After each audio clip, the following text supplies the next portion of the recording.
آپ کے گاؤں کے کتنے بچے پڑھتے؟ قرب جوار کے کتنے بچے پڑھتے؟ کیا آپ نے کبھی اس کا مشاہدہ کیا؟ کیا آپ نے اس کا کبھی تجربہ بھی کیا کہ نہیں کیا؟ ہم اسے ہی ڈینگا چوک صدیق نگر میں بولتے ہیں کہ اے لوگوں صدیق نگر والے کیا ہو گیا؟ لوگ دور دراز سے آتے پڑھ کر کے جاتے ہیں، حافظ قرآن ہوتے، تمہیں کیا ہو گیا کہ تم اپنی اولاد کو مدرسہ نہیں بھیجتے؟ اور یہاں کا بھی وہی۔ اس لیے او میرے بھائیوں میرے بزرگوں یاد رکھو، اگر کامیابی کی زندگی گزارنا چاہتے، بامراد والی زندگی گزارنا چاہتے، اور اگر بلندی والی زندگی گزارنا چاہتے ہیں تو اپنی اولاد کو پڑھانے کی کوشش کیجیے، اپنی اولاد کو پڑھائیے، اپنی اولاد کو سنوارئے، اور اپنی اولاد کو تعلیم یافتہ بنائیے، اور اپنی اولاد کو صحیح رخ کا استعمال کروائیے، تبھی جا کر کے آپ کی اولاد بلندی میں چھوئے گی، اور آپ کی اولاد جہنم سے بچے گی، آپ کی اولاد قبر کے عذاب سے بچے گی۔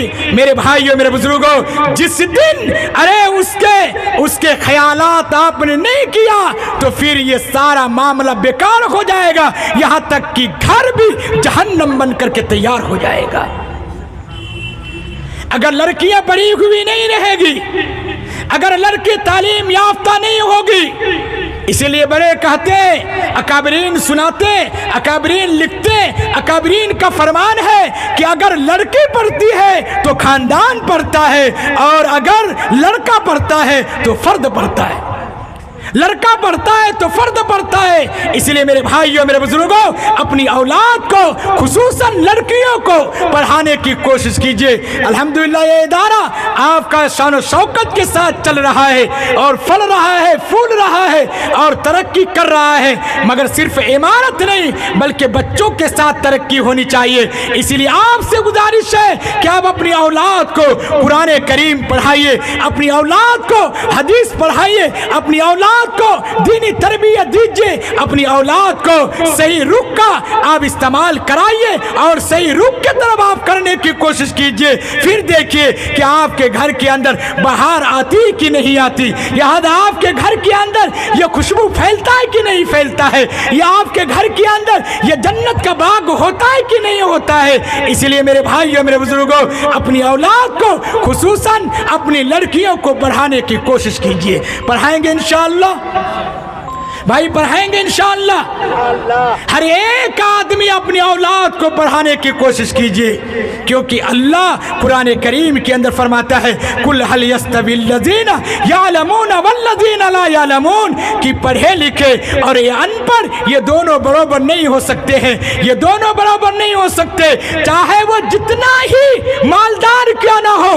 اور ایک غریب کا بچہ اگر وہ قرآن پڑھا ہوا ہے، حدیث پڑھا ہوا ہے، اور وہ دین کی کتابیں پڑھا ہوا ہے، یا دنیا کی کتاب پڑھا ہوا ہے، عصری علوم اس کو حاصل ہے، پھر بھی ایک مالدار انسان اور ایک ادنا پڑھا لکھا انسان، ادنا گھر کے پڑھے لکھے انسان، یہ دونوں برابر نہیں ہو سکتے۔ اس لیے میرے بھائیوں میرے بزرگوں، اپنی اولاد کو پڑھائیے، اپنی اولاد کو جہنم سے بچائیے، اپنی اولاد کو جہنم سے بچائیے۔ آپ گوشت نہیں کھائیے، آپ مہینے میں 4 دن گوشت کھاتے ہیں، آپ 4 دن گوشت نہیں کھائیے، بلکہ آپ 3 ہی دن گوشت کھائیے، اور 1 دن گوشت کا پیسہ بچا کر کے اپنی اولاد کو قرآن و حدیث پڑھانے کی کوشش کیجیے۔ اسکول میں تو بہت پیسے لگتے، اسکول میں پڑھانے کے لیے تیار ہوتے، اسکول میں ہزاروں روپے لگتے، اور وہاں پہ پڑھانے کے لیے تیار ہوتے۔ مدرسے میں بالکل معمولی سا پیسہ لگتا ہے، 100 روپیہ لگتا، 200 روپیہ لگتے، 250 روپیہ لگتا، 300 روپیہ لگتا، مگر اس کو اس مدرسے میں پڑھانے کے لیے تیار نہیں، اور مدرسے میں تعلیم دینے کے لیے تیار نہیں۔ میرے بھائیوں، ارے جس تعلیم کے اوپر آپ پیسہ خرچ کر رہے ہیں، قسم خدا کی وہ تعلیم آپ دنیا کے اندر ہی وہ تعلیم سمٹ جائے گی، مگر یہ تعلیم، یہ دنیا کی تعلیم قبر میں کام دینے والی نہیں ہے۔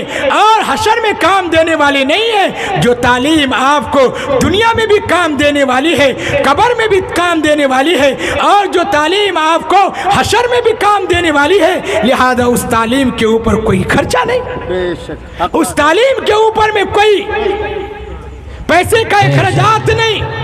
5,000 10,000 روپیہ اسکول میں خرچ